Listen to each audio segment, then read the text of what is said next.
यह कहानी हमारे गांव की काली चुड़ैल के बारे में है। गांव के लोगों का कहना है कि वह जंगल के किनारे पर बने बरगद के पेड़ पर रहती है और वहां से गांव के बच्चों को देखती रहती है। और जो बच्चा उसे पसंद आता है वो उस बच्चे को अपना शिकार बनाने के लिए तैयार रहती है। पर वो चुड़ैल इस गांव में नहीं आ सकती क्योंकि हमारे गांव में हनुमान जी का मंदिर है और उसे गांव के बाहर उस बरगद के पेड़ पर बांध रखा है। इसलिए वो चुड़ैल किसी बच्चे का उसके पर तक आने का इंतजार करती है और फिर उसे अपने वश में करके मार कर खा जाती है। ऐसा गांव के सभी लोग बोलते हैं, इसलिए इस गांव का कोई भी बच्चा जंगल के किनारे पर खड़े उस बैर से बरगद के पेड़ के पास नहीं जाता है।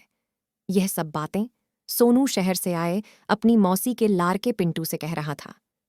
पिंटू शहर का था और उसे इन सब बातों पर विश्वास नहीं था, और वैसे भी ये बच्चे थे 10 से 12 वर्ष की उम्र के। पिंटू उनसे बोला, हा हा हा, यह सब झूठ है दोस्तों, गांव के लोग आपको झूठ बोलते हैं। तो सोनू उससे बोला, नहीं, ये सब सच है और हम रात में तुम्हें उस चुड़ैल की आवाज सुना सकते हैं।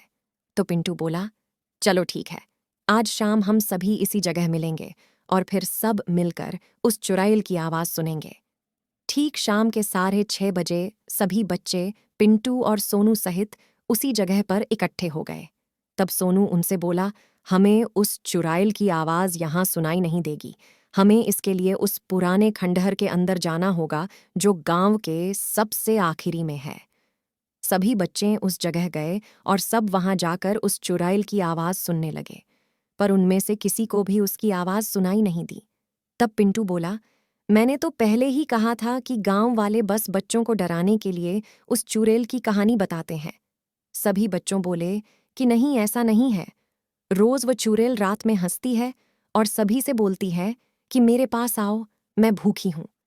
ऐसा कहकर सब बच्चे उस जगह से जाने लगे और पिंटू भी उनके साथ साथ उनका मजाक यूरेट हुए जा रहा था। सब बच्चे आगे थे और पिंटू उनके पीछे पीछे चल रहा था। थोड़ी ही दूर गया होगा कि तभी उसे किसी के हंसने की आवाज आई और किसी ने कहा, हा हा हा, मेरे पास आओ पिंटू, मैं भूखी हूं। पिंटू यह सुनकर डर गया और कांपने लगा। उसके मुंह से आवाज नहीं निकल रही थी, पर किसी तरह उसने अपने भाई सोनू को आवाज लगाई। तो सोनू और बाकी के सभी बच्चे उसके पास दौड़ ढकर आए और बोले, अरे, तुझे क्या हो गया है, तू कांप क्यों रहा है? वो बोला कि मैंने अभी किसी को मेरा नाम लेते हुए सुना है, क्या तुम सभी ने भी सुना था? सब बच्चे बोले, नहीं, हमने तो कुछ भी नहीं सुना। सभी बच्चे बोले कि हमने तो तुझे पहले ही कहा था कि वो चुड़ैल की कहानी सच्ची है। सबने उसे उठाया और उससे कहा कि चल, अब चलते हैं, कहीं वो चुड़ैल हमें देख न ले। सब बच्चे अपने अपने घर लौट जाते हैं और पिंटू और सोनू भी अपने घर लौट आते हैं। पर इधर पिंटू की हालत खराब हो गई थी, उसे नींद ही नहीं आ रही थी। थोड़ी देर बाद उसे किसी की आवाज सुनाई दी। वो जो कोई भी थी उसे बाहर बुला रही थी। पिंटू को बहुत डर लग रहा था, पर पता नहीं क्यों वो उस आवाज की तरफ खींचा चला जा रहा था। वो घर से बाहर निकला और उसने देखा कि सामने एक काले कपड़े पहने एक औरत उसकी और अपनी पीठ किए खड़ी थी। वो औरत मन में कुछ गुनगुना रही थी। आसपास का माहौल भी काफी खौफनाक था। चारों तरफ कोहरा छा रहा था और ऐसा लग रहा था जैसे कि पूरा गांव कोहरे में डूब गया था। ठंड बिल्कुल ऐसी थी कि जैसे नंगे जिस्म पर कोई सुई की नोक चुबा रहा हो।